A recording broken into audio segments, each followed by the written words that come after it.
je pense que ce qui est important déjà de réaliser, c'est que ce n'est pas le changement qui est en soi problématique, c'est vraiment la manière dont on interprète le changement.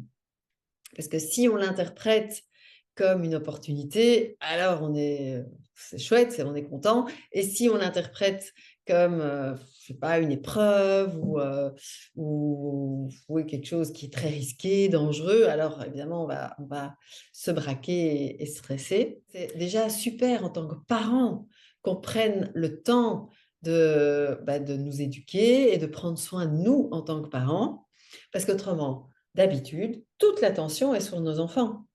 Et nous, voilà, on doit mettre tous nos problèmes en poche.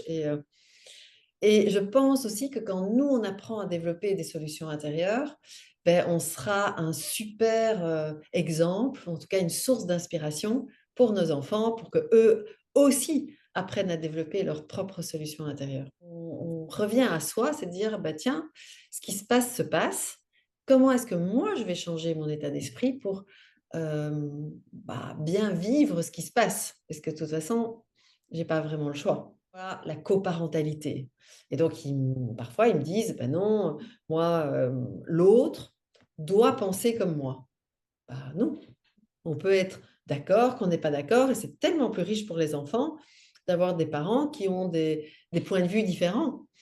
Le problème des certitudes, c'est que comme on prend nos points de vue pour des certitudes absolues, on n'est pas du tout ouvert à d'autres points de vue. Alors que dans la coparentalité, ce qui est vraiment riche, c'est justement les points de vue divergents.